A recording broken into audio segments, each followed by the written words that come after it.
मैं अपना अपमान तो सह लूंगी लेकिन अपने माँ बाप का नहीं। Heart touching and emotional story. आज मोनिका कुछ काम से बाजार गई थी। सास ने बस आधे घंटे में बाजार से आने की इजाजत दी। घर में बहुत काम थे इसीलिए मोनिका जल्दी से सामान लेकर वापस आ गई। घर में पहुँचते ही उसके सिर से साड़ी का पल्लू गिर गया, लेकिन उसके हाथों में सामान था इसीलिए मोनिका पल्लू ठीक से संभाल नहीं पाई। सास ने मोनिका को देख लिया और उस पर चिल्लाने लगी, बिना सर पे पल्लू के तुम बाहर से कैसे आ रही हो? किसी ने देखा होगा तो इससे हमारी इज्जत पर बात आ जाएगी। हमारे परिवार में बहुएं बिना घूंघट के बाहर नहीं निकलती। हमने तुमसे कहा था कि सिर पर हमेशा पल्लू रखो, यह भी तुमसे नहीं हो पाता है। मोनिका बाहर से लौटते ही सासू माँ ने ताने की बौछार बरसाई, लेकिन मोनिका ने शांति बनाए रखी और कोई जवाब नहीं दिया। मोनिका की शादी कुछ साल पहले कुशाल से हुई थी और उसके ससुराल में सास ससुर देवर ननद और पति कुशाल थे। मोनिका के लिए ससुराल में बहुत नियम कायदे थे। सुबह जल्दी उठकर काम में हाथ बटाना, रात को सारा काम खत्म करके सोना, सास ससुर की एक आवाज पर दौड़ कर आना और देवर ननद की हर आदेश को पूरा करना। मोनिका ससुराल में समझदारी बनाए रखने का पूरा प्रयास करती थी, लेकिन छोटी सी गलती भी अक्सर उसके सास को गुस्सा दिलाया करती थी। उस समय गुस्से में मोनिका को कुछ भी बोल देती थी, लेकिन मोनिका अपने संस्कारों के कारण चुप रहती थी और हमेशा यह कोशिश करती थी कि सासू माँ को शिकायत का मौका न दे। हालांकि सासू माँ कभी भी खुश नहीं होती और हर मौके पर कुछ न कुछ कमी निकालती थी। जब मोनिका की माँ का जन्मदिन आया, मोनिका ने सासू माँ से कुछ दिनों के लिए मायके में रहने की इजाजत मांगी। इस दौरान मोनिका ने बाहर की जिंदगी का आनंद लिया।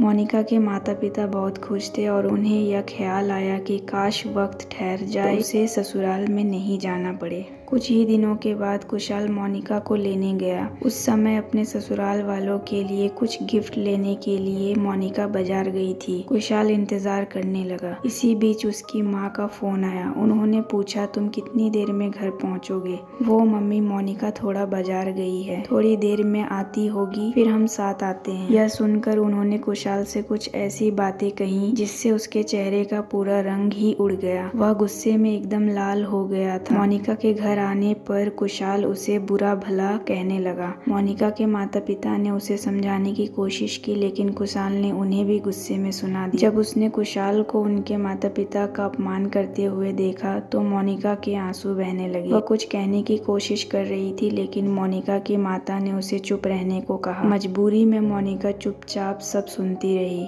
मोनिका को अपने माता पिता का अपमान सहना पड़ा और पूरे रास्ते दोनों ने एक दूसरे से बात नहीं की। घर में कदम रखते ही सासू माँ ने मोनिका को फटकारने लगी। तुम्हें कहा था कि कुशाल लेने आ रहा है, फिर तुम बाजार क्यों गई? क्या मायके जाकर तुम अपनी मनमानी करने लगोगी? तुम्हारी माँ ने तुम्हें सिखाया नहीं है क्या कि बहू को कैसे रहना चाहिए? मोनिका पहले ही कुशाल के व्यवहार से दुखी थी और सास के तानों से उसका सब्र टूट गया। सासू माँ, मैं तो सिर्फ गिफ्ट लेने गई थी, लेकिन बाजार में भीड़ थी इसीलिए देर हो गई। मेरी माँ ने मुझे बहुत कुछ सिखाया है इसीलिए मैं चुप थी, लेकिन आपने अपने बेटे को कुछ नहीं सिखाया, इसका अफसोस है। कुछ चीजें आपको अपने बेटे को भी सिखानी चाहिए थी, क्योंकि संस्कारों की जरूरत बहू को ही नहीं बेटे को भी होती है। उनका भी कर्तव्य है कि वे अपने बड़ों का सम्मान करें।